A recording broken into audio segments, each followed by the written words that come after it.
Helps if I turn the mic on. Hey everybody, Paul Abernathy here. Thanks for joining me on a special session here on Fast Trax Live.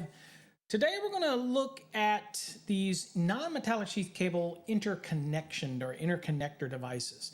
I see an awful lot of it on different social media platforms, Facebook, Instagram, TikTok, and everybody. And there's so many electricians out there who are really making statements about hating on these devices. And I think what happens is they don't know enough about these devices in order to hate on them, okay? So we're gonna try to set the record straight tonight and make sure I turn my phone off here so I don't get bugged by everybody under the sun. So let's talk about it. Now, for years, first of all, we gotta know what we're talking about. What are we talking about when we say non-metallic sheath cable interconnector devices? Sounds like a splice, okay? Right off the bat, sounds like we're talking about a splice. It's like a box, but it's not a box because boxes have to be accessible, but these can be closed up in the wall. And I think that's where people end up just not feeling comfortable about these things. They don't want them. They're just like, dude, I feel better with a box and that type of thing. So, you can agree or disagree with me tonight, but I'm going to educate you either way. And if you have an opinion of them and you just don't like them and you're still thinking, what the hell is Paul talking about? We're going to look at a picture of one. If you still have it in your mind that you don't want to use it, then you know what? Don't use them. But I think service folks and people out there, and I'll give you some scenarios where these may come in handy, just might want to think about putting these on the vehicle. And they're not expensive, but they might save you a lot of heartburn, okay? So we're going to look at those things tonight, everything. So we do have some, let's see here. We got some folks that are joining us tonight. Mr. Puffing Ass is here as usual. Thank you, Mr. Puffer Ass. Let's see, what does he got here? He says, I just watch your other exam prep videos. There you go. I'm always online, dude. I'm everywhere. Let's see here. What is Joel says? If used properly, what's wrong with them? If used properly, probably what Joel's probably trying to say. If used properly, what's wrong with them? I don't know, Joel. People seem to hate these things for whatever reason. Okay? They seem to hate them. Hey, what is up, Alberto? Thanks for joining. Thanks for joining. Okay, so let's go on and look at these things so we can form an opinion, and then I'm going to share with you what UL says about them, because the first thing you got to know is they are absolutely UL listed. Now, on a TikTok one time, somebody said, well, what the hell is UL listed? You know, UL listens anything. No, it's a quite detailed process to have something listed UL. In fact, we as a manufacturer, I work for a manufacturer, we spend millions on making sure our listings and all are compliant. So it's not just a little deal. If it gets compliant and it's produced to a certain ANSI standard, then you know what? It's legit. And I want to explain why these are legit. You know, here, so we'll put everybody that doesn't like them, who probably never installed one, over in this corner. We'll put those that have installed them and they're still not comfortable with them. We'll put them in this corner. And then we got people that install them all the time. We'll put them over here and they love them, okay? Or they're a lifesaver. Let's put it that way. By the way, what y'all think about the new background? You like that, all right? All right, anyway, so let's go on and I'm getting a little distortion down here, right here. So I need to adjust some stuff here. Let me see here. Let me adjust on the fly. Let me see. Ooh, oh, there we go. There we go. There's some saturation correction. How y'all like that? I can adjust stuff on the fly. All right, so let's kind of go on and look at a picture of one so we can get a kind of an understanding what we're talking about. All right, folks, this is what we're talking about. Let's see here. I'm gonna take y'all there. Let's go. So this is what we're talking about, folks. This is, and I'll try to see if we can't zoom in on it right there. I don't know if you can see that little zoom. So anyway, so what these are, it's basically a splice. Now, as you can see here, it's got, and I'll try to see if I can zoom in even further. Now, this is just from good old, there we go. I don't know. Well, that's about as best we're going to get it right there. So this is from good old Home Depot. And of course, it's throwing this crap up here. I don't know what the crap is doing that for. There we go. So let's kind of, that's what we're looking at. All right. And it looks like it's out of stock. So, hey, it's pretty popular. So we're looking at these devices. So this device is designed to connect together and just be, and it has holes on it for securing it, but you basically just dump it in the wall. Okay. And so Alberto, you can always send me questions at paulabernathy.com. You can always send questions. So there's haters. These people love these things. Some people don't like these things. First of all, I'll tell you a couple things. For one, they're at least as equivalent as the non-metallic sheath cable. So if you're willing to use a non-metallic sheath cable with only, 30 mils of sheathing on it and insulated conductors, right? Okay, so if you're willing to do that, then you ought to be able to accept something like this, right? Okay, well, let's look at the listing of this to make you feel a little bit better about this. Because there's people that are still gonna say, I wouldn't dump this thing in a wall, okay? We do have to give some shout out here. Let's say here, Elwood Flip, thanks for joining. And there's Jesse. Did you enjoy the Sparky Mafia on Sunday? Yeah, if you haven't listened to that, folks, go back and listen to Sparky Mafia. It's a little bit different. We got hijacked by Buster and Little Ricky. Let's see here. You appreciate the content? You're most welcome, my friend. Glad I could give you some content. Okay, so do you like these things or not? I should have done a poll, and I could have polled people and see what they think about these things. Okay, so let's go on and let me tell you what you can do. So here's a tool that I like to tell you about, folks. If there's ever a product that you're wondering about, whether something is listed or not. For example, staples, there's no UL listing for staples. Okay, Massachusetts may require a certain type of staple with the insulator in it. It has to be a certain color and all that, but that's specific to Massachusetts. Okay, it's not in the NEC. Okay, but some things are unique or specific around the country, and in some things are something that a locality will pick up and start requiring. When it comes to the NEC, these items right here are perfectly acceptable in the National Electrical Code.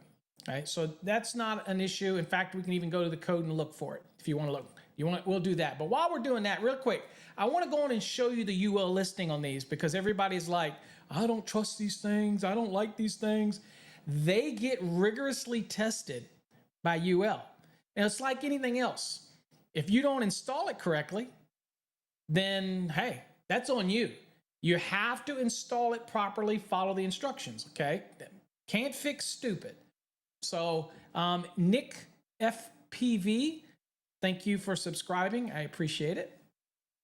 Okay, so let's go on and look at the UL standard here. So this is something that all of you can do here. So this is UL, and I'll try to bring it down. Well, it'll zoom in once we go into it. Okay, so this is UL. Now anybody can create a username here. So all you got to do is go to a search engine and type ULIQ, and it'll come up.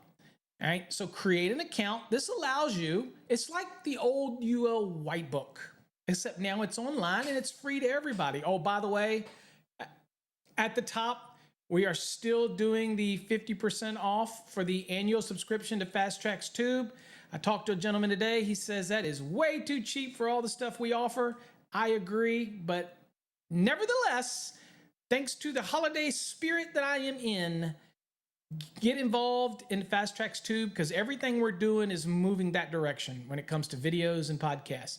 So if you want to get them in the future, that's where you got to go. Okay, that's a 50% off coupon. All right, so you can go and create an account and log in. So we're going to do that, create my account. Y'all know where I work, so it's not a big deal. Oops, something went wrong. Maybe it's not going to let me in. Probably timed out. So let me do, okay, let me show you how you do it then. IQ product, there we go. So we're going in here, okay. So you log in, you get your account, you log in, and this is what it'll look like, okay? You log in, and you can get into your account, and here's where you can put in things like the file number, which is the E number for the product, which for example, with wire and cable, it's printed on the side of it, so you can put that in. A lot of products have that, you can put it in, but you can also search for things like keywords. So watch what we're gonna do here. So what I'm gonna do is I'm gonna type in NM cable interconnector, all right? And I'm gonna hit it. And the first thing you get on the screen is you'll get some interconnectors. So let me go on and make my screen smaller so you can see a little bit better. All right, so here's what we got. So we've got one of the manufacturers of these is on the screen. And that manufacturer is NSI, okay? And then they resell them out to others, but that is probably one of the main manufacturers of them. Now, this is it right here, non-metallic sheath cable interconnectors, okay? So anybody that questions, first of all, whether they're UL listed or not, okay, there you go. They are definitely in there, okay? And just to settle an argument, for folks, I'll go back real quick. Let me just do this. NM cable staples. Okay? Conduit and cable, all this stuff has nothing to do with staples. Okay? Okay, these have nothing to do with staples. So you're not going to see anything in here about staples, by the way. Okay? Just kind of, let's just end that one right before I have to do another video asking about staples. Okay? I've seen all kinds of things fail, Jesse. I've seen wire nuts fail. I've seen Wagos fail. I've seen more wire nuts fail than Wagos. I've seen boxes in the wall that the splices failed. Seen it all, that type of thing. So again, the fact of the matter is crap's gonna fail. And that's why we're electricians. We get paid the big bucks to fix things. But again, at the end of the day, there's a place for everything. And so I'm gonna show you these products and then we're going to talk about the place for that. So let's first get there. So we said NM cable interconnectors. So here's what we've got right here. So we're going to go what's called the guide information. We're not going to worry about that place up north, eh? We're going to worry about us in North America, you know, except for Canada. We're going to go right here. So we're going to click on it. So here's what we've got, folks. Non-metallic sheath cable interconnectors. Exactly what it says on the screen. All right. And here it says this category covers self-contained interconnector employing pressure cable connectors, insulation displacement, and insulation piercing connectors, okay, for splicing and tapping non-metallic sheath cable. These interconnectors are intended for use in exposed or concealed location in accordance with the following ANSI NFPA 70 in National Electrical Code. So they're used in manufactured buildings. They're used in 550 for mobile homes. We've seen them there for decades. Been around for 30 years. Okay. Recreational vehicle applications have been around. And here you go. 334 non-metallic sheath cable. Okay. So first of all, let's dispel that myth. Okay. Right. That myth that they're not, it's not permitted within the NEC. Of course it is. All right. And real quick, I'm not going to, let's see here. Let me real quick get this up so we can go look at it here in a second. I'll go on and get it started.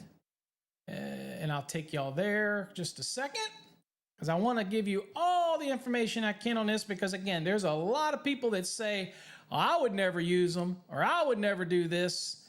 Okay, well, that's fine, but you got to remember that there are allowances for you to be able to use these products. Okay, so getting rid of all that. So now we're looking at the UL standard, and I'll zoom in so folks can see it. Maybe a little bit better. I don't know how much better that is for you. Kind of shifts a little bit on me. So let's see here. It's probably not big enough. I mean, that's probably too big. Whoops, let's go down the other way. Let's go right there. What does that look like? Does that look pretty good? That's still too big. I gotta work on how I do these things on the screen, because I want you to be able to see everything. Okay, it can be a little bit bigger than that. All right, how about that? Okay, good enough. Y'all can see what's going on. All right, so anywho, let me reduce this down a little bit. Now keep wanting to play with it here. Just so I want you to be able to see, okay, good enough. Y'all can see what's going on here. All right, so I want to read you what it states in the UL standard, okay, or the UL guide, white guide. It says, these devices have been investigated, okay, for equivalency to NM cable in insulation and temperature rise, and for capability to withstand fault current, vibration, and mechanical shock that may occur during transport of a unit in which they are used. Okay, so that's even better for us, right? Because we know that means that even if they've been put together in a manufactured home or a mobile home, that they can withstand the rigors of down the road. So they're much certainly going to be able to handle being stuck in a wall of a building like a house, no problem, right? So they've been evaluated for that application, all right? So again, what appears on the products will be NM cable interconnectors, non-metallic sheath cable interconnectors, all right? And they'll bear a certification mark on there, right? So you've got all this information. So for those that are interested in looking it up yourself, then the product code is, or the actual guide information is QAAV. That's what it is for that product, okay? So we're covered that part of it, okay? So let's see, we have some questions there because everybody wants to be an expert, so they always have a lot of comments. So let's see what we got in the comments. Let's see here. They've asked question, I have a 2020 NEC. I think it gets updated every 3 years. That's correct. I'm planning on taking the test next year. Do I need to buy the 2023 or can I take my 2020? It really depends on your jurisdiction. It depends on the test authority. For example, Texas just went to the 2023, so we wouldn't be able to tell you that, right? You would, you have to go check out the testing in, like PSI or whatever. But just it's every 3 years the code gets updated. In fact, we're in the middle of the 2026 right now. Had a code panel hearing meeting today. We're heavily working on the 2026. We have a meeting for the code panel members.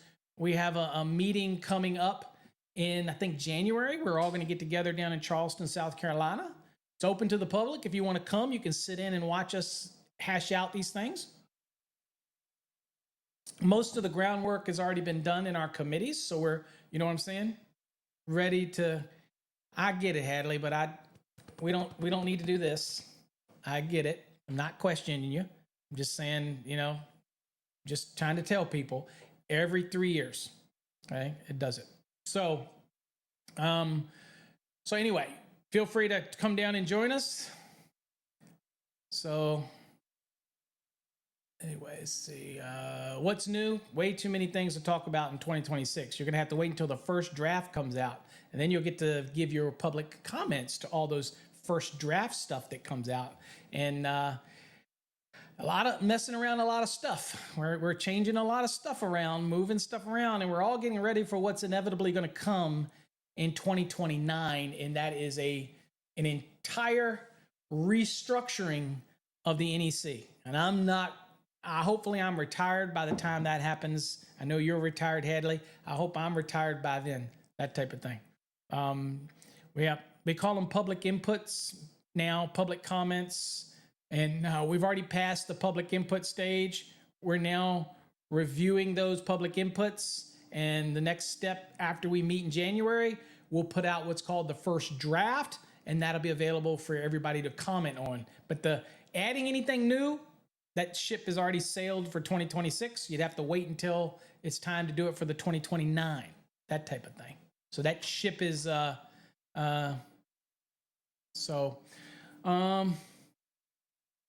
see here. Okay, where are we at? Okay, so this is the product. I get sidetracked here. So this is the product that everybody's talking about, and this is what the topic is about right here. Whether it's the piercing type or whether it's the set screw type or whatever, they're all pretty much listed or have the same listing on it. There's probably, there you see on the handle, that's probably the UL mark engraved down there on the metal. Okay. So anyway, there it is. Right? That's what it looks like. Now, where does it permit this in the National Electrical Code? All right, well, we got to go to the NEC. And we go to the NEC, we're going to go right here, boxes and fittings. And you see here, B says devices for insulating materials. Okay. Here it says self-contained switches, self-contained receptacles, and listed non-metallic sheath cable interconnector devices of insulating material, which those are, they're plastic, all insulated, that are listed for use without a box, that's their whole purpose, shall be permitted to be used without boxes in exposed or in concealed installations. So that's new for the 2023. In the past, it was for repair. But now it says, look, I'll let you do it whether you're repairing or not. If you want to use it, it's no longer just for repair. So exposed or concealed. Now, again, a lot of people, now the openings, it does wrap tight around the conductors, and then they snap together and they don't come apart. Okay, once they're in and it's done, right? So it's pretty significant. Okay, so anyway, get sidetracked because whatever. So important thing to realize about these products is that they are definitely listed in the National Electrical Code. Definitely listed. And you're able to utilize them, and people say they don't like them for whatever reason. That might be a personal thing. So again, it's totally up to you how whether you accept them or not. At the end of the day, the National Electrical Code is perfectly fine about it. Your local AHJ might say differently, but again, I don't teach local rules because I don't care about local rules. That's your responsibility. It's not mine. So, comes to the National Electrical Code, perfectly acceptable to use those interconnecting devices. You know what I'm saying? How much of those? Those were about $8 or $9. And you know what? I'm going to talk about where they can be a game changer for you. Okay. So let's talk about an example of the use of them in, for example, remember when we had Katrina down in New Orleans and the basements flooded? And basically we got a lot of calls about the use of what happens to the non-metallic sheath cable when it gets subject to water. Well, in that scenario, if it's submerged, there's a NEMA guide that they put out. And that NEMA guide is evaluating water damage, and most of you know I work for NEMA. So they put out these water damage guides, and basically, it's like, dude, if it gets submerged or the ends of the cable get water in them, it's got to be replaced, okay? Now, we're not talking about running through the ceiling if you have a leaking tub and you have incidental water that falls over the sheathing, because we do a water test, okay? But at the end of the day, it's all about getting in the end and wicking. So one of the things is, if you had to use these devices and you can cut back the non-metallic sheath cable enough, right, that you can put one of these devices and just rewire the lower portion of it, then it can be a lifesaver for you. It can save a lot of cost. Now, you have another person that says, I don't like them. I'm telling you right now, I would not lose 1 minute's sleep using these devices. I wholeheartedly would not lose any sleep in using them at all. And anybody that says, oh, I don't trust them, you really don't know anything about them, but you have a strong opinion, and that's okay. You're entitled to your opinion.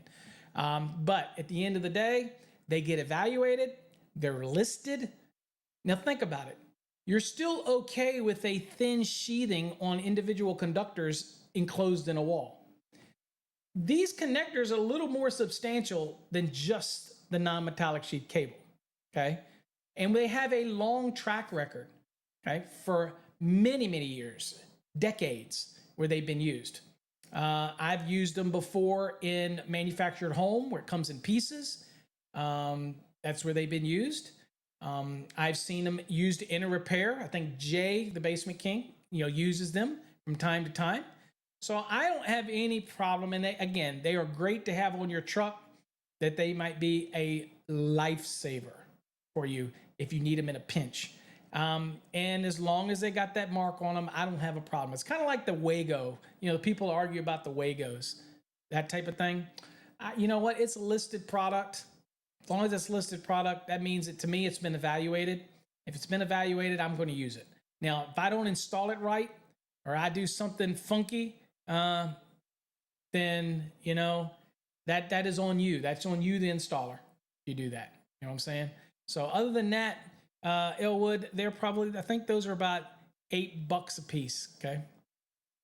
So what is here? It says, Brandon, I passed my journeyman's test this weekend. I just wanted to thank you for all you do to help us on how to be a better electrician. I appreciate it, Paul. You're a badass. Thanks, sir. I appreciate it. And congratulations. Again, I tell people that aren't licensed, that do electrical work, you're just an electrical worker.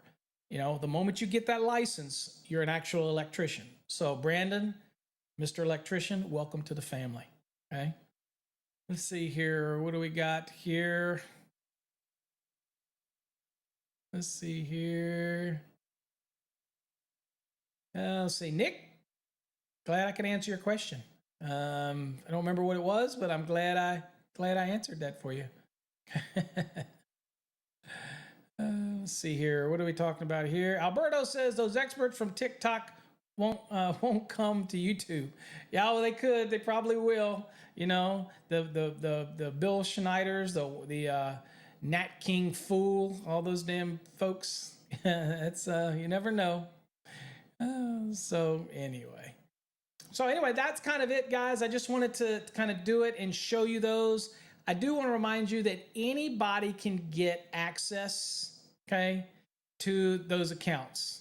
Yeah, if you want to get access, or you want to have your own account on ULIQ, if you want to do that, then it is open for anybody to get it. All you got to do is go on a search engine, any of them's fine, and type ULIQ, and you'll see where it is to log in and get you a free account. It's really neat, because when you hear somebody on these social media platforms, these influencers, talk about certain things, well, it's nice to be able to pull that up and go in there and look it up, right? And see exactly whether something is listed or not, that type of thing. With all the talk about the staples on every forum and what Massachusetts happens to choose to do, and everybody always goes, well, Massachusetts is doing this, and Massachusetts, whatever, that's Massachusetts. It's different everywhere. And then, there's so many rule of thumbs, and I think last night, me and Angry Sparky kind of touched on these rule of thumbs everywhere. And, sometimes people I don't know where they pull this stuff from. They just pull it from anywhere. And once it's out there, it starts propagating, and then of course people start sharing it around, and next thing you know, it's gone off the rails. Okay, so anyway, I do have some time. If let's see here, I don't know who it was. Was it Alberto? Was it? Here we go. It says you got a couple questions about exam prep on Fast Track System. Whenever you have time. No, you're fine. Unless you want it on one of the courses in one of the questions that are in it, and I don't have it geared to pull up, but we'll see. Go on and ask your question. I'm more than happy to answer your question for you. I got time to do that. I want to thank everybody from joining me. So,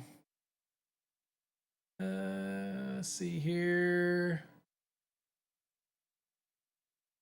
If you got any questions, feel free to post them, and I will share them on the screen, and more than happy to try to answer them for you.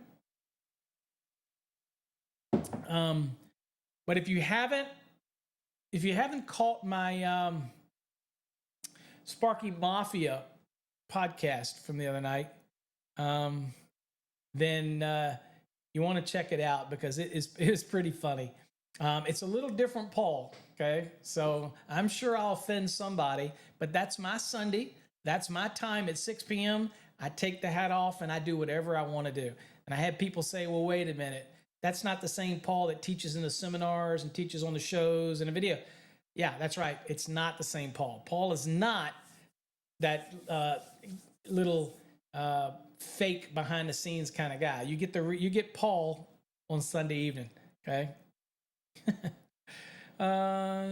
Okay, Alberto, you're interested in the Fast Track system? Sure. What are your questions? I'm more than happy to explain the program, explain how you do it, how you study, what makes it different, you know?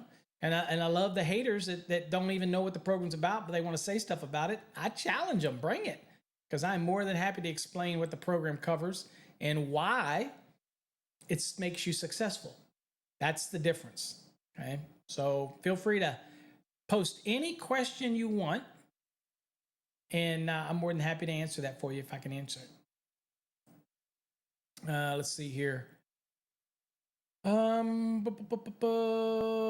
Somebody wanted to ask me, I think the other day, somebody asked me about swimming pools. I posted something, and it was funny because I knew about this, but Ryan Jackson, for folks that don't follow Ryan Jackson, you need to follow Ryan. First of all, he's a great guy. And secondly, he's awesome in the code. And he's just a really cool guy. And we were in a code panel meeting, and I didn't think we would address it, and I didn't submit a public input for it. I didn't even think about it. It slipped my mind from the last cycle, is that when we changed permanently installed pools and we got rid of the above 42 inches to quantify it as a portable, as a permanent pool, when we got rid of that, we forgot the above ground pools that was covered in that over 42 inches. Otherwise, it was a storable pool or something. So yeah, it kind of screwed that one up. So now if you're in the 2023 code, it doesn't address above ground pools. It also doesn't address pools on a building, only in a building. So, hey, it happens, man, you know? So can't blame NFPA because NFPA doesn't write the code. Everybody out there writes the code. But for somehow it just didn't get caught. And so it got screwed up on that one. So, hey, what's up, Jonathan? Thanks for joining me. I know I didn't announce this to anybody. It was an impromptu live, but I was sitting here doing some work and I said, you know what? I'll go on, and a lot of people have been sending me about those non-metallic sheath cable interconnector devices. And I wanted to show one where it was okay in the code. And two, I wanted to show the UL white book that says they're listed and they have to be equivalent to non-metallic sheath cable. And you know what? For people that say those things are flimsy, I'll share it. For people that say these things right here are flimsy, let me get rid of that. I don't know if you can see that on the screen or not to the right. I don't know if it's showing up. I don't know how that's showing up. Oh, you can't see anything. Let me go back to the real quick. I forgot. I didn't take you there. So I don't know how these are showing up on the screen, but these things right here are way more robust than just that NM cable, okay? Way more robust than just the NM cables. So this right here is going to be, you have these mounting holes, okay? You have mounting holes. You mount this in the wall, and you know what? It's not going anywhere, okay? It's pretty secure. So I have no heartburn about these at all. In fact, I don't know when you would use them in new construction, to be honest with you, because in new construction, you're not going to be using those. But let's say you even screw up in new construction. Rather than pull all that non-metallic sheet cable, you use one of these products, and the inspector may turn his head a little bit. But again, it's a listed product. And if you're under the 2023 code, it no longer says for just repair only. It's anytime, exposed or concealed. So that is a change in the 2023. And I think, again, those things have a track record for decades. So I wouldn't have any concern about those type of things. Okay. So let's see here. What do we got here? Let's see. Alberto says, but I do have already Fast Trax tube subscription for a year. Do you recommend me get the plus or the black? The plus is just the Fast Trax Black with the 12-month subscription. So if you already got the subscription, then I just go with the black program. This is all you would need for that. You wouldn't need anything more than that. Okay, so yeah, don't spend any more money than you have to. Okay, folks, do I look like I got jaundice? Right? Isn't that what it looks like? Looks like I got jaundice or something. Hold on.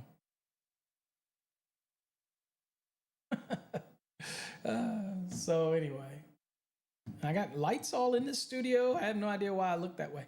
But again, that's how I look.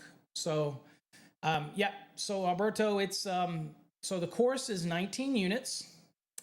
There is over 1,500 exam style questions in it, but the ones that you're going to get the most out of is the competency reviews. Hey, Michael, welcome to the stream. I know I didn't send an announcement out. I just decided I wanted to go live. That's why I tell people out there, you got to subscribe, because you never know when I'll just go live. I have no schedule. I don't try to worry about any algorithm. I don't care about the clicks. So when I want to go wild and I just go live, I just go live. So, but thanks for joining. So yeah, Alberto, so it's 19 units. Michael's in the program. It's 19 units, competency reviews, practice exam questions. We added a new database to the 2020 and 2023 edition, which is the database that also has some additional videos and other quizzes. What else? Glossary was added in the 2023 edition and the 2020. What else is in there? Electronic flashcards. You can create all your own flashcards, and I recommend people create flashcards for all of the articles, all of the important tables, and that way you create them yourself, so you get the benefit of creating them. But then you can use them to test yourself at the end of each session, and so you can start rattling off code references, 210 branch circuits, 220 calculations for branch, feeder, and service. You start 215 for feeders, 225 for outside branch circuit and feeders, okay? You just start to roll these things, 100 for definitions, 430 for motors, 450 for transformers, 334 for non-metallic sheath cables, 340 for UF cable, 336 for tray cable, 338 for SE cable. You just start throwing these things out there, 680 for swimming pools, spas, and hot tubs, 690 for PV systems. You just kind of boom, boom, boom. 424 for fixed electric heat, 422 for appliances. You just start throwing these things in. If you do the cards, right, then what happens is that slowly it'll make you get better as well when you're doing questions, right? And that will allow you to just get more fluent with it. What's up, David? Thanks for joining me. That's right, Michael. Get those notifications. By the way, if you like our Sparky Mafia podcast, which was crazy podcast, you can actually do the notifications on that as well. If you go to the site, there's a little thing at the top, and it'll allow you to click it, and it'll little bell, and it'll send you a notification. I listen to all of those on Spotify, by the way. So let's see here. What do we got here? Alberto says, I did call the Ohio board, okay, and they told me I can choose either the 2017 or the 2023. Damn, that's a jump, right? 2017, 2023. Because we're adopting 2023 probably by January 1st, you recommend me to get the 2017. All right, you want my honest recommendation? If they told you that you're going to be in 2023, I would say go with the 2023 because you're going to learn all the new stuff. If y'all are skipping from 2017 all the way over to 2023, your best bang, and again, I want you to get the most out of the course. 2023 is going to bring you up to date with all of the changes, right? All of the new things. So I most certainly would recommend that if they're going to go to the 2023 and you're going to do what? Typically, I recommend 90 days anyway.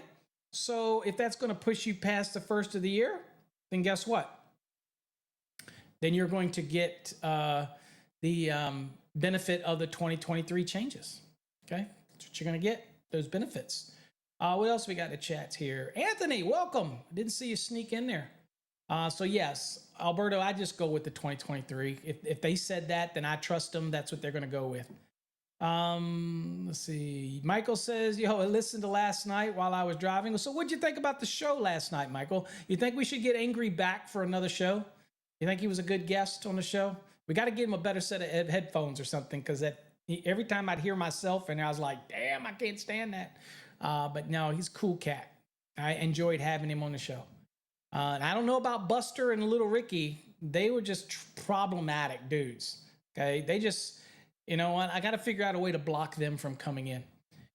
Jonathan says, I've been having trouble finding 12-2 0 to 10 volt MCs. So I've been taping Belden's 16 gauge to the outside of the 12-2 MC. You think the inspector will call us out on that? Well, again, every inspector is a little different, right?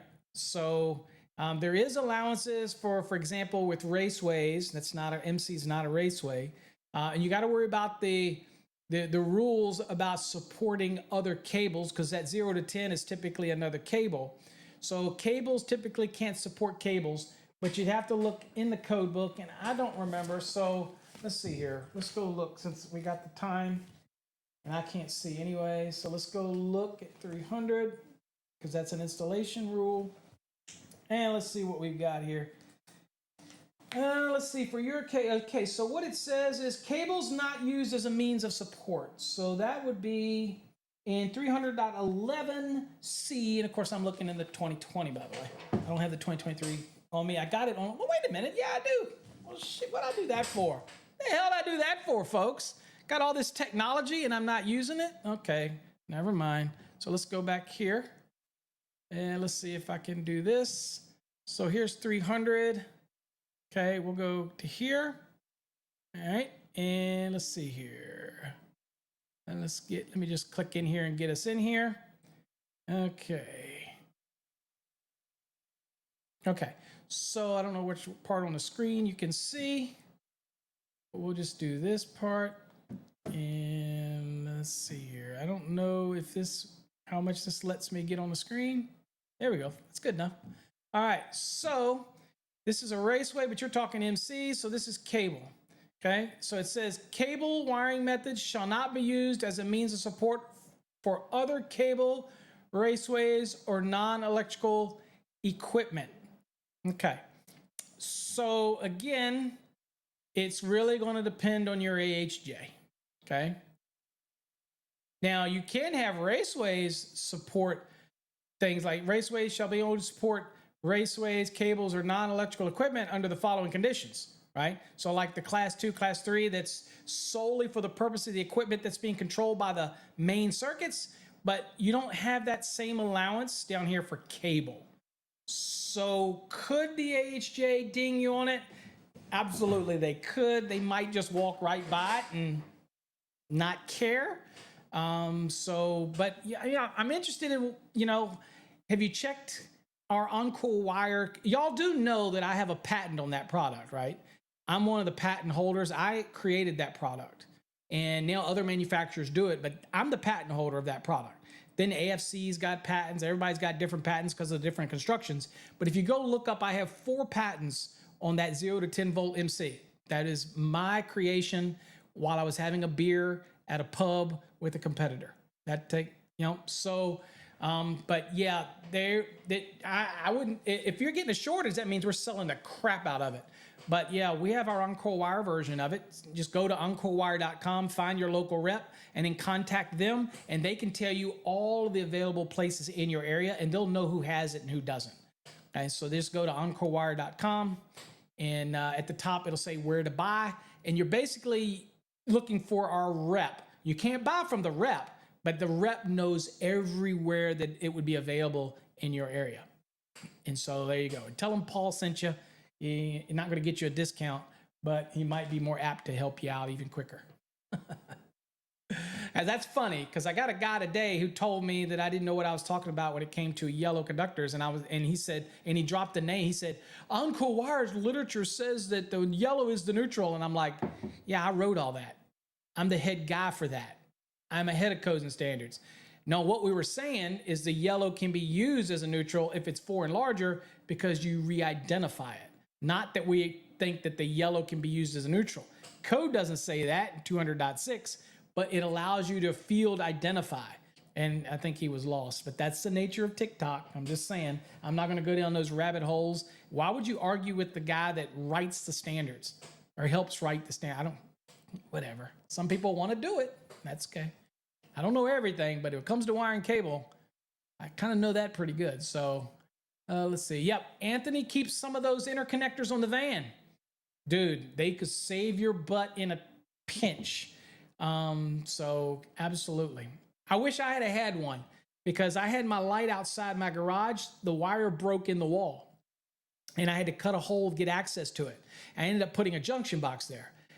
I didn't even think about these things. I spent more in the junction box and all this other crap. It would have been much easier for me to just get one of those interconnector devices and just do it. And I'd be done with it. I didn't think about it. I would have gone down to Lowe's or Home Depot and picked one up. I would do it in a heartbeat. I have no problem at all using those products. I really don't.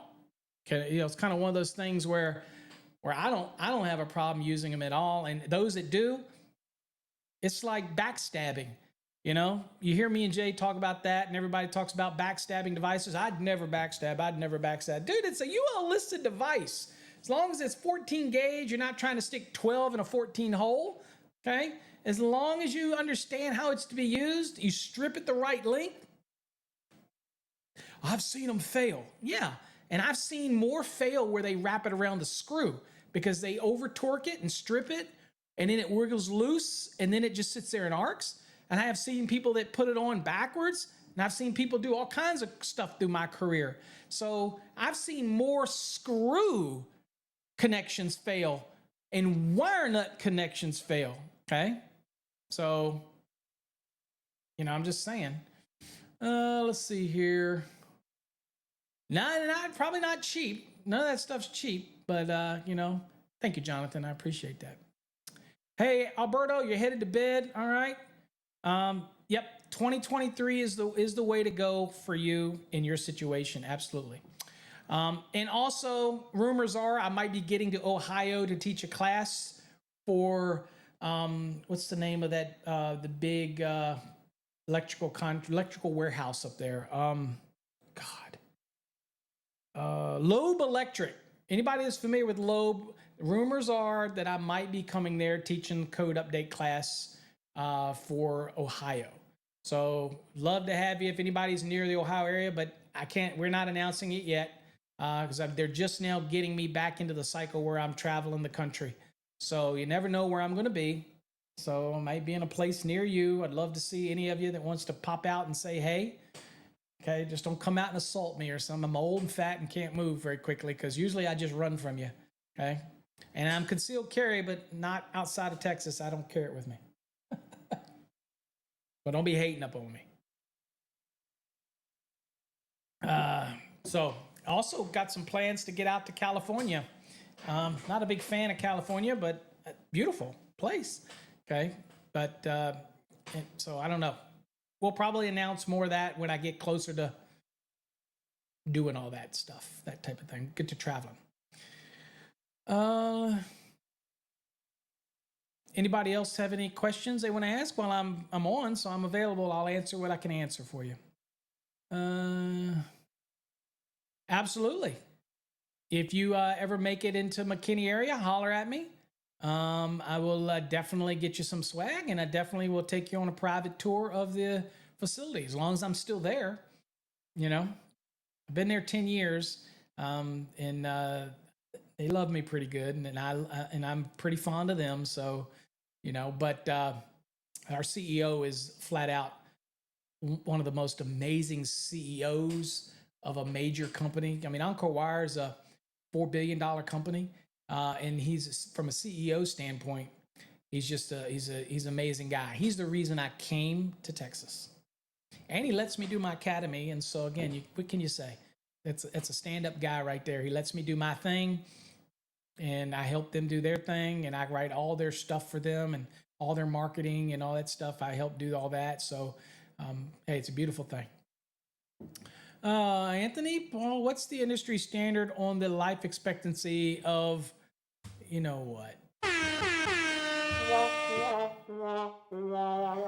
So there's this Pearl standard that's out there for reconditioning and all this kind of stuff, but manufacturers do not do end of life. And when they do, it's not the code folks that do it, it's the salespeople.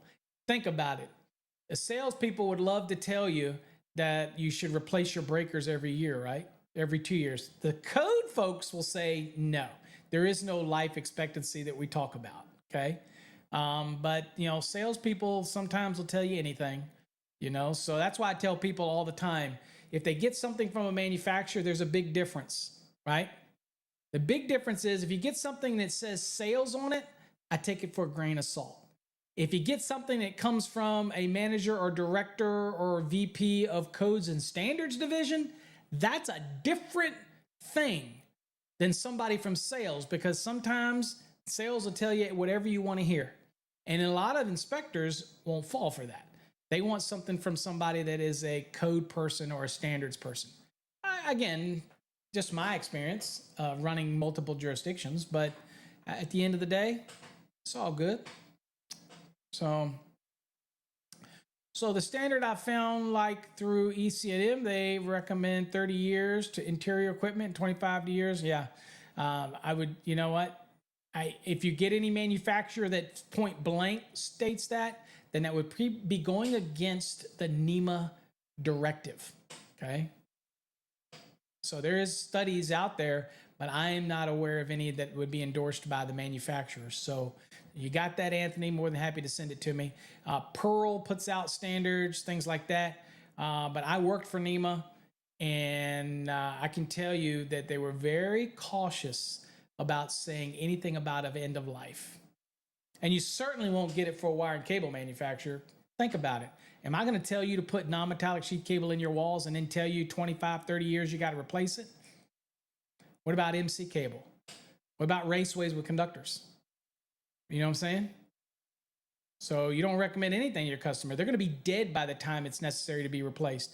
You leave that for when there's an issue or they have a problem or the next electrician takes it. I wouldn't even breach that type of thing. I wouldn't even address the lifespan.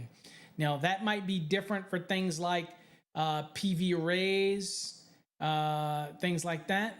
But yeah, I don't worry about it. So all I can tell you is you can buy my wire tomorrow. I'm not giving you a lifespan. I can't speak for Snyder. I can't speak for anybody else.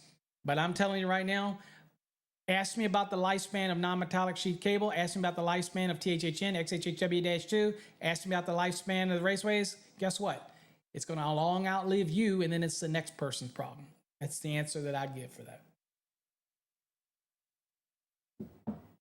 Let's see. Alberto said, I did found a heat shrink in the middle of a roll of NM cable from C.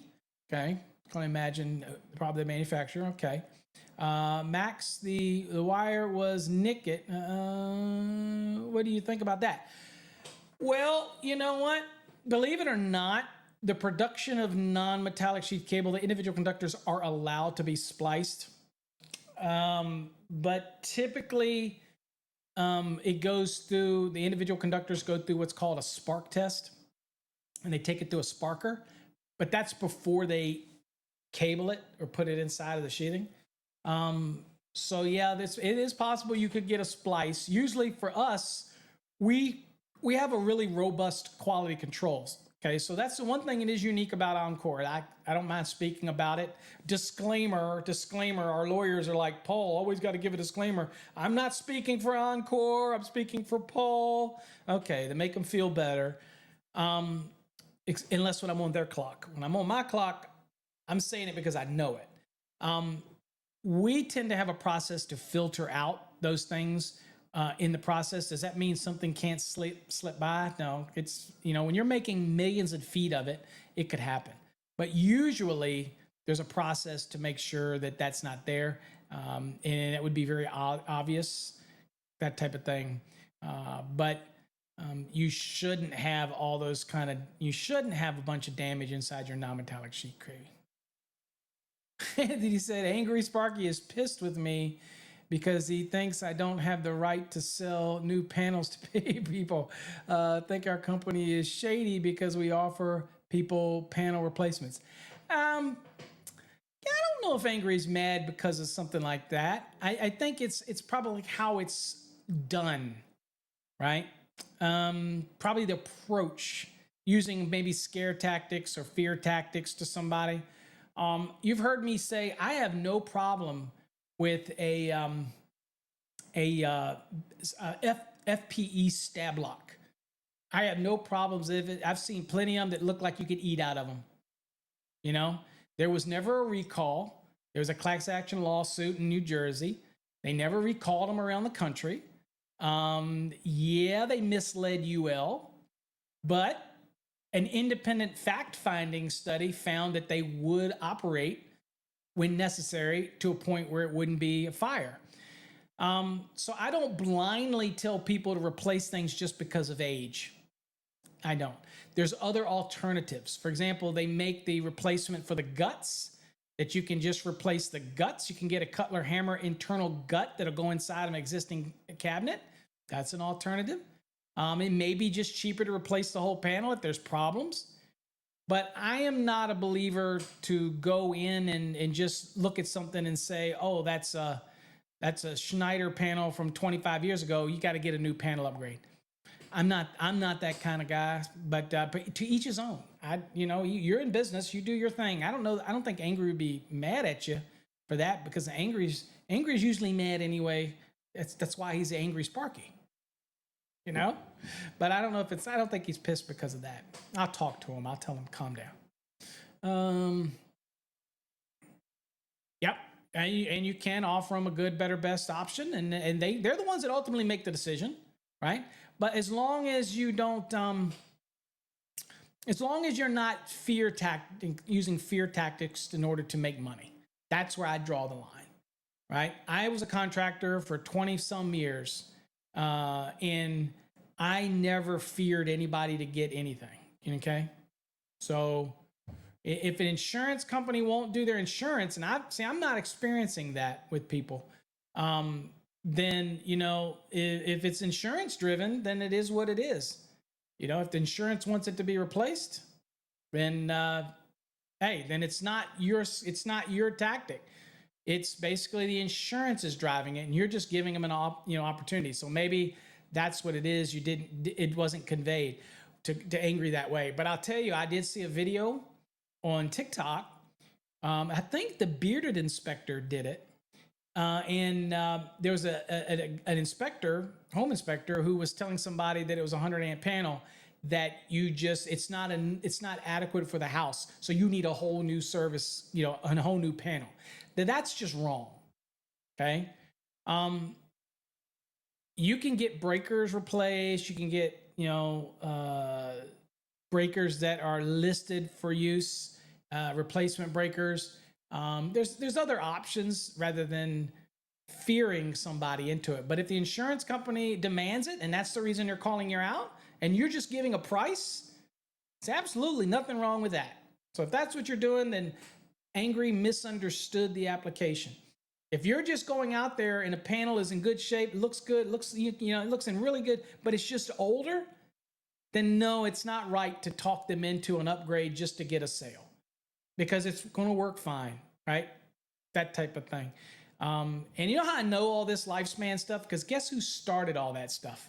I did. Back when I was a NEMA rep, I was in a meeting and I started all this stuff, and that's why Pearl got involved, and that's why NEMA got with it. And we were told specifically by the legal counsel at NEMA to do not talk about life expectancy, that type of stuff.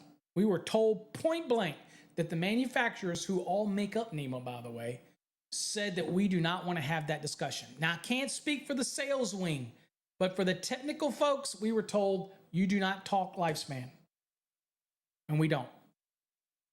But if your insurance companies are making you do it, then do it. And I like your better, good, better, best. They can have the best out there and pay the money. Let the consumer make the decision. I don't have a problem with that at all.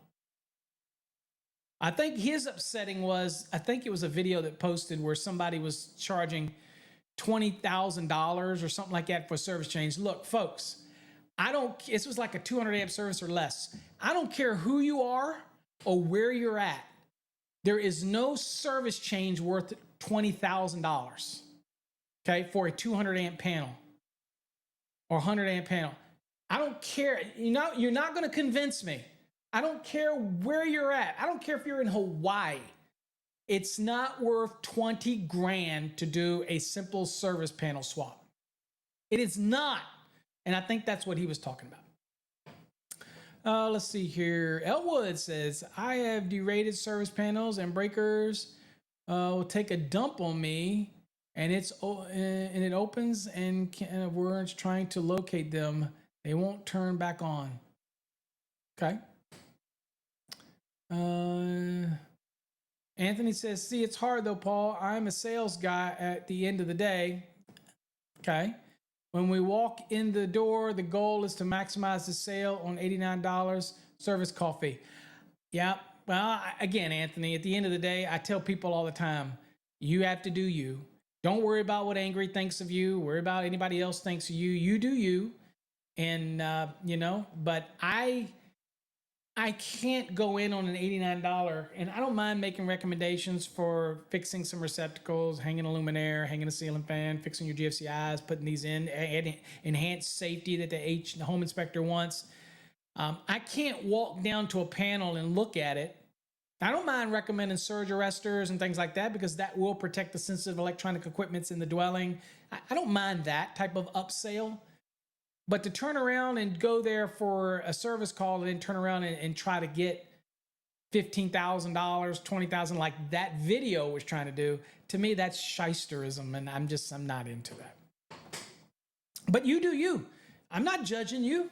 And if Sparky's judging you, that's I can't speak for Angry. But for me, I don't, I've been there and I've done it as a contractor.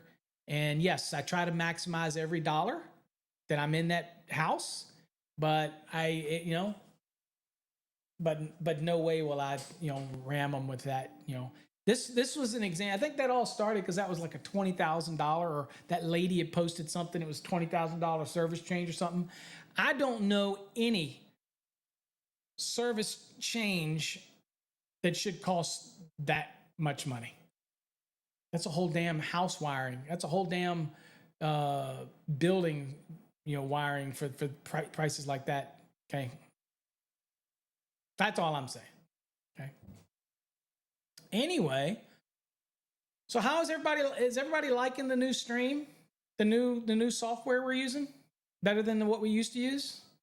I haven't got a whole lot of feedback on that. Got some the other day, but this is a all new look for us, and I always love the feedback. If you don't like it, let me know. Shit, I don't get feelings, won't get hurt. This says, I have to be a sales guy. My techs need to be sales guys. Service electricians have to be sales guys. I get it. You don't have to justify it to me. What we're saying is, you can be a sales guy, but you don't have to be a shyster. It's two different things.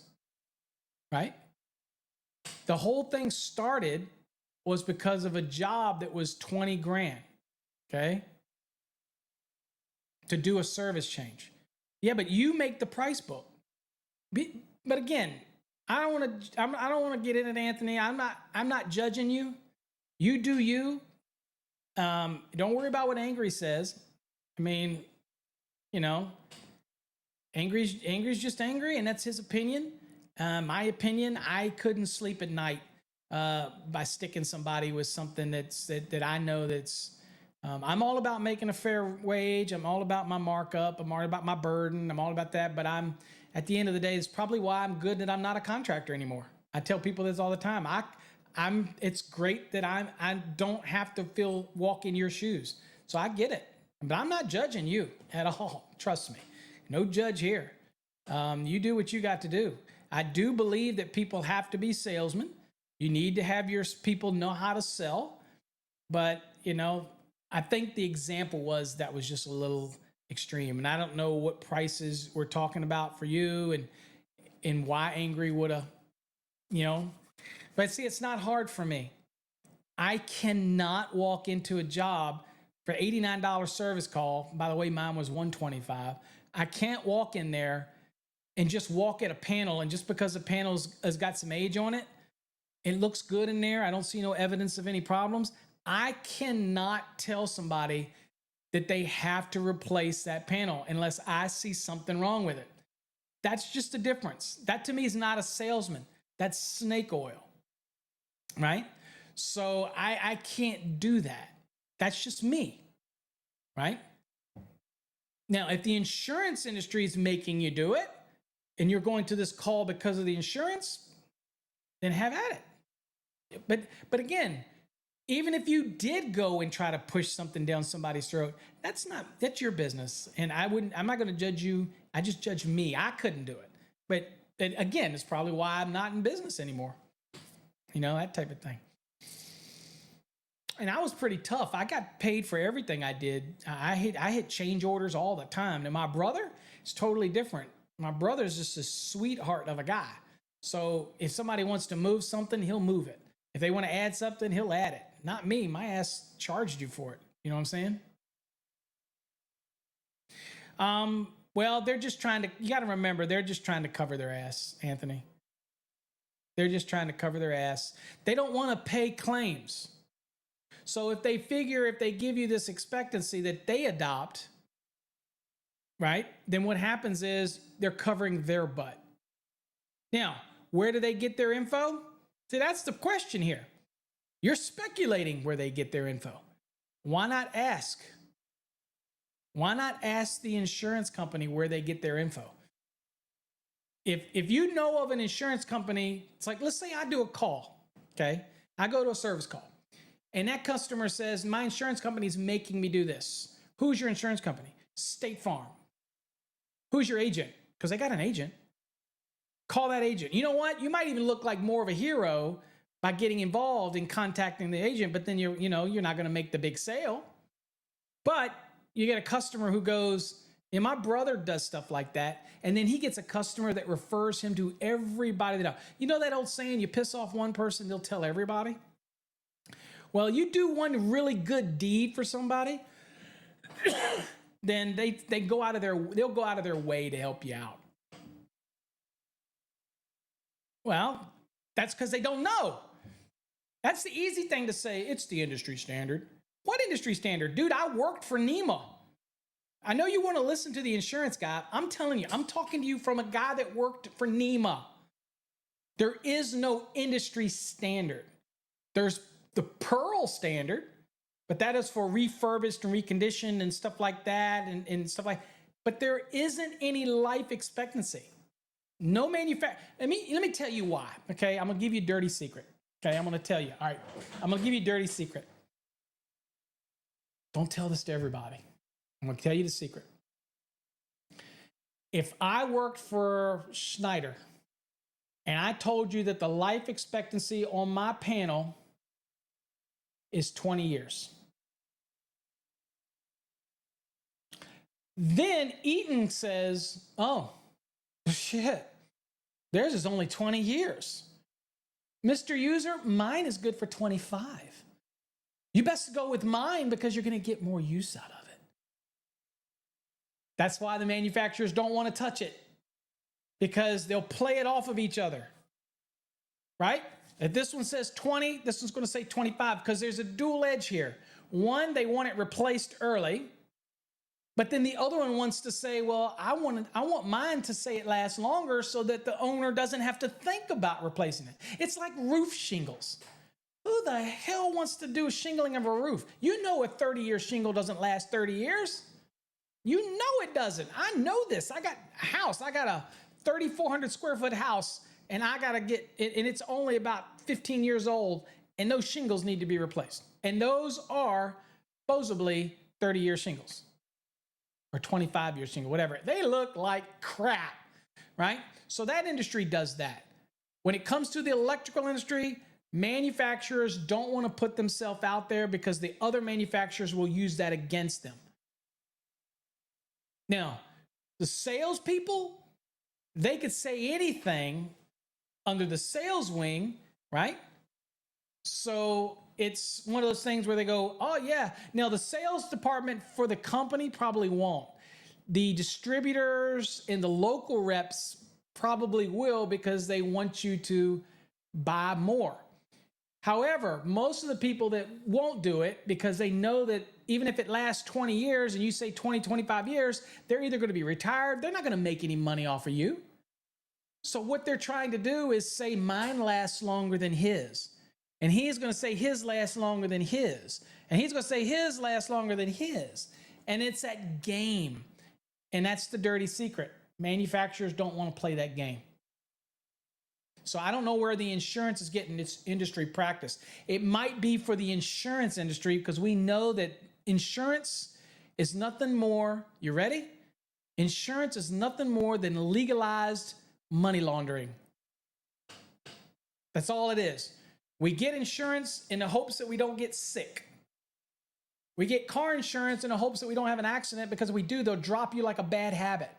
We get homeowners policies where we have deductibles, and the moment that you make a homeowner's claim, they either drop you or raise your premium.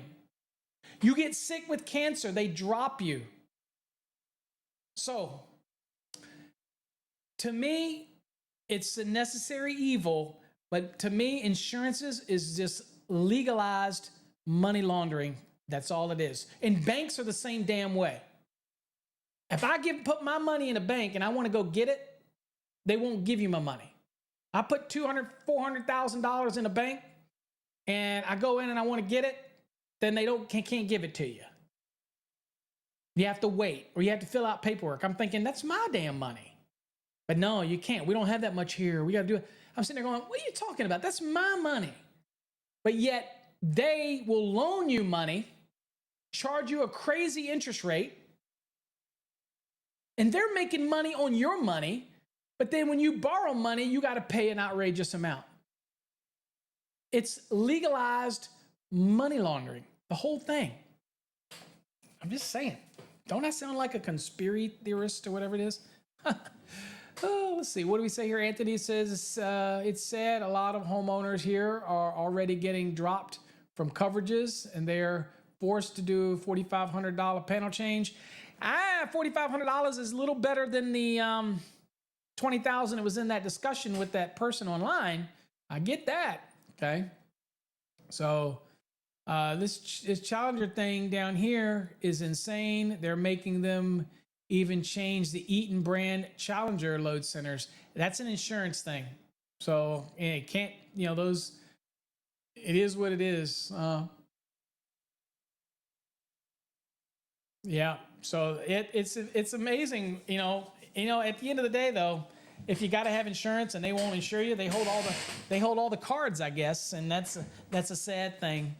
So, but there's a difference between trying to make it affordable. So if an insurance did require it and somebody was going to get dropped, it's kind of like selling generators during a hurricane, the price gouging. As long as you're fair, and if $4,500 is the going rate for a typical service change today, maybe I shouldn't gotten out of the business, because I remember doing service change, 200 amp service. Kind of somebody's going to have a smart ass. Is going to say, yeah, that was back 20 years ago. But when we were doing them, our service changes were 1800, 1700, 1600. I know prices have gone up. I get it. And maybe 4,500 is the going price. Well, if insurance is driving you to do that and you're just doing it, why shouldn't you do it? Okay. So I don't think Angry is mad at that. I think it's different, you know? There you go. So panel change out and upgrades, 4,500 to 5,500. If that's the going rate, then it's the going rate. You know what I'm saying? Elwood says Pacific West still out here is 60 amp mains. Wow, really? They're not 100 amp minimums out there? Now I get the 60 if it's apartment units or, you know, that things like that. But so they're still 100. Yeah, believe it or not, they're still 60. Believe it or not, here in Texas, until I came out here in 2014, they did not. They had their own little Northern Texas amendments, and I kind of helped shut all those down because they were crazy. But there was one that allowed them to. There was no 6 disconnect rule, so they were okaying applications where there was 20 different 20 different switches on a building, you know, that type of thing. It wasn't no 6 disconnect rule. There's 20 disconnect. It was crazy. And I was like, really? There's a 6 disconnect rule for a reason, you know, that type of thing. And they were like, well, I said, the code is the code. It's a minimum, you know. So anyway, I got that changed, you know. So, yeah, what are you doing with the 60 amp? Well, you know what? All those people out there in California, Anthony, everything is gas out there. So they don't have no loads, you know. They're just, everything is gas out there with that earth that shakes. No wonder shit blows up all the time out there. So anyway, great chat. Sounds like I'm doing another Sparky Mafia episode, ragging on all kinds of stuff here. But again, I wasn't doing anything. I came on. I don't have any graphics that I want to work on tonight. And I just said, hey, I'll just get on here and shoot the crap. So I appreciate y'all, those that came. I only got 6 people watching, so that just tells me I am certainly not engaging. I got 2 watching on Facebook and 5 on NEC. So it's pretty neat. I can actually see where everybody is. And so that's pretty cool. So nobody said anything about my software. Is it lagging? Is it doing all right? Could be your connection. But what do you think about the new software? Come on, man. Give me some feedback on the software. What do you think about the backdrop? You don't like it? Okay. Haters gonna hate. I can't help it. Okay. So, yeah, but I still look like don't I look like I have jaundice or something? Let's see here if I can. Let's see here. Hold on, I'm messing around with the. It looks like I got. Hold on here. Hold on for a second. I'm gonna mess with something real quick. I love messing with stuff. I love messing with little things on here to see what it does. White balance. Here we go. Watch this.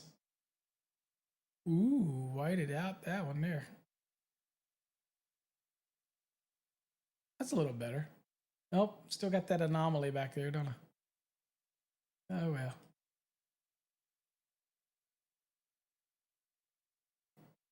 That's okay. That's a little bit better. I don't know about that anomaly. Anyway, I'm just playing with my toys, that type thing. So, hey, Red Dog, I didn't see you in there. I do look a bit yellow. Now it looks a little better now, doesn't it? But I still got that anomaly down there. Yeah, I got the jaundice thing going on. Is it jaundice? What is it called? Jaundice? There we go. Oh, hold on. Hold on, I'm messing with. Ooh, look at that contrast. That's funny looking. It's a little better. Anyway. Nope, still there, isn't it? Dude, I'm just playing. Yeah, that's better. Oh well. I don't have all the lights on in the studio here. Okay. Too much booze. I'm not drinking. This is coffee, bro. Coffee. I promise. Anyway, that's it. I got nothing else to say unless anybody's got any other questions. But yeah, Anthony, don't worry about it. Angry. You do you. I tell people all the time, you know what? We can't walk a mile in somebody else's shoes. They got to do what they got to do. It is. It is. So you know, you do you, and we always wish you success. You know, whatever you're venturing at, we wish you success at. At least I do, and I'm sure Sparky. I mean, Angry feels the same way. All right. Nothing else coming. So is that it for tonight? I'll let everybody take it easy. I gotta do a little bit of work here in the office. But other than that, I appreciate all of you and for jumping in on the stream. Hopefully you got some questions answered for you. Hopefully now you think about those little interconnectors, and you realize that they're listed, they've been evaluated, they are equivalent to non-metallic sheath cable. And if you're willing to put NM cable in a wall, then you ought to be able to accept those as well. I can tell you, once they click together, the only way you get them apart is to break them practically. So at the end of the day, I have no problem with them at all. So anyway, that's what we started with. So that's what I'll end with. All right, folks. All right, everybody. Everybody be careful, be safe. And what do you say? I threw a few jabs at him. I shouldn't have, but I felt attacked. That's okay. He'll get over it. He's a big boy. He's a big boy. He'll get over it. All right, folks. Peace out. God bless. And if you haven't listened to the Sparky Mafia and you want to get a chuckle and you want to see a different side of me that you probably won't see except on Sunday nights, go to sparkymafia.com and listen to last night's episode. Angry was on it as well. He did a good job. So until next time, folks, stay safe. God bless.